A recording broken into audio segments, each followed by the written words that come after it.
اور تیسرا انسان دیوس. دیوس کون ہے؟ جو اپنے گھر والوں میں جو اس کے انڈر ہیں، جس کے اوپر اس کا آرڈر چلتا ہے، اس کی بیوی، اس کی بہنیں، اس کی بیٹیاں، ان کے اندر بے حیائی، بے غیرتی کے کام دیکھے، بدکاری کے کام دیکھے اور پھر آنکھیں بند کر لے. یہ دیوس ہے. ایک بہت بڑے عالم کا واقعہ ہے. ان کی شادی کسی ملکہ سے ہوئی. اب یہ بہت بڑے عالم تھے. ملکہ ان کی ساری باتیں مانتی لیکن پردہ نہیں کرتی تھی. تو یہ عالم اپنے شاگردوں کو حدیث پڑھایا کرتے تھے. ایک دن حدیث آئی کہ دیوس اللہ کی جنت میں نہیں جائے گا. شاگردوں نے پوچھا، شیخ یہ دیوس کا مطلب کیا ہے؟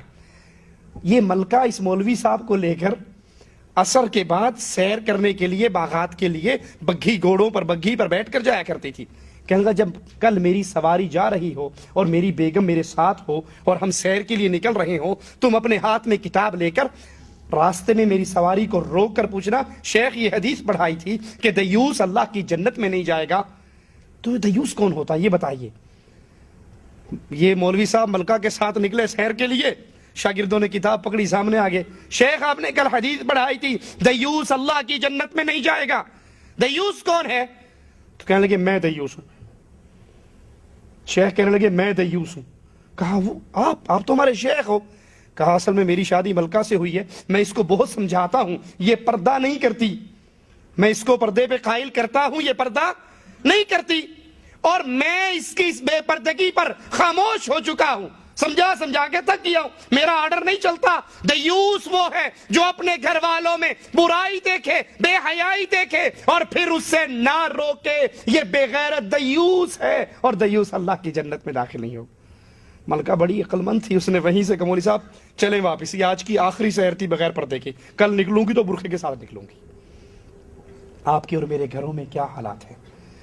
اللہ کے لیے ایک بہت بڑی بیماری کی طرف اشارہ کرنے لگا ہوں، غور کرنا.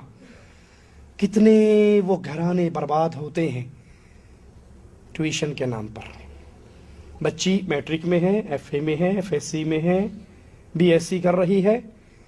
ٹیوٹر گھر میں آتا ہے اس لڑکی کو پڑھانے کے لیے، اور تنہائی میں بیٹھ جاتے ہیں، دونوں کمرے کے اندر بیٹھتے ہیں نا. ماں اپنے باقی بچوں بچیوں سے کہتی ہے خبردار کوئی اونچا نہ بولے اور کوئی بہن کے کمرے میں داخل نہ ہو. وہ انگلش کی ٹیوشن پڑھ رہی ہے، وہ کیمسٹری کی ٹیوشن پڑھ رہی ہے، وہ بیالوجی کی ٹیوشن پڑھ رہی ہے. یہ ٹیوٹر آتا ٹیوٹر بن کر ہے اور نکلتا گھر سے داماد بن کر ہے. ایسا ہوتا ہے یا نہیں ہوتا؟ یہ بغیرتی باپ بھی برداشت کرتا ہے، یہ بغیرتی ماں بھی برداشت کرتی ہے. انگلش کے نام پہ، سائنس کے نام پہ، کیمسٹری کے نام پہ، کہ ہماری بچی اندر بیٹھ کے تیاری کرے اور یہ نہیں جانتی کہ محمد الرسول اللہ صلی اللہ علیہ وسلم نے منع فرماتے ہوئے کہا کوئی مرد کسی غیر عورت کے ساتھ تنہا نہ ہو. اور اگر تنہا ہوگا تو تیسرا کون ہوگا؟ شتونگڑا نہیں کہا، وڈا آئے گا، بابا جی آن گے. خود شیطان ان دو کے درمیان میں بدماشی کرنے کے لیے حاضر ہوگا. اور کتنے وہ گھر ہیں جو برباد ہوئے، جس کے اندر ٹیوٹر بن کر نوجوان مرد آتا ہے اور نوجوان بیٹی تنہائی میں بیٹھ کے پڑھتی ہیں. بے غیرت ماں خود چائے بنا کر ان کے سامنے رکھتی ہے اور نہیں جانتی اس پڑھائی کے نام پہ یہاں پہ بدکاری ہو رہی ہے. باپ نمازی ہے، باپ مسجد میں جانے والا ہے، قرآن کی تلاوت کرنے والا ہے، لیکن یہ بے غیرتی برداشت کرتا ہے. اس کی جوان بیٹی غیر مرد کے ساتھ بیٹھ کر 2 گھنٹے گزارتی ہے. محمد نے تو 1 منٹ بھی منع کیا ہے صلی اللہ علیہ وسلم. کوئی عورت کسی مرد کے ساتھ، کوئی مرد کسی غیر عورت کے ساتھ تنہا نہ ہو. اگر نہیں باز آتا تو ان کا تیسرا شیطان ہوگا.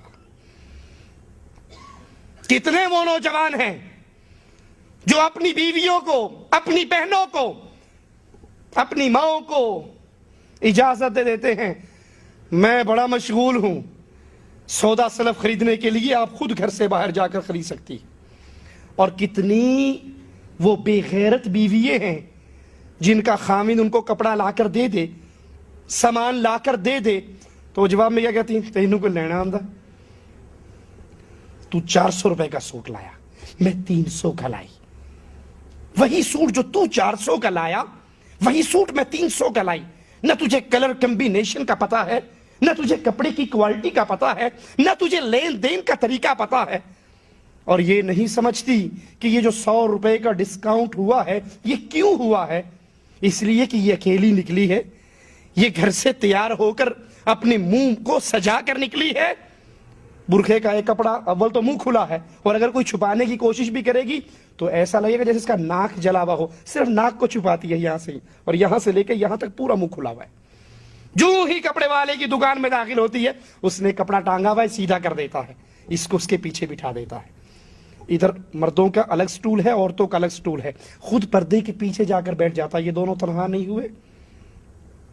اگر تو اپنی غیرت کو بیچ کر, اپنی عزت کا جنازہ نکال کر 100 روپے کا ڈسکاؤنٹ کرواوی آئی ہے, ایسے 100 روپے کی اہل ایمان کو ضرورت نہیں ہوا کرتی.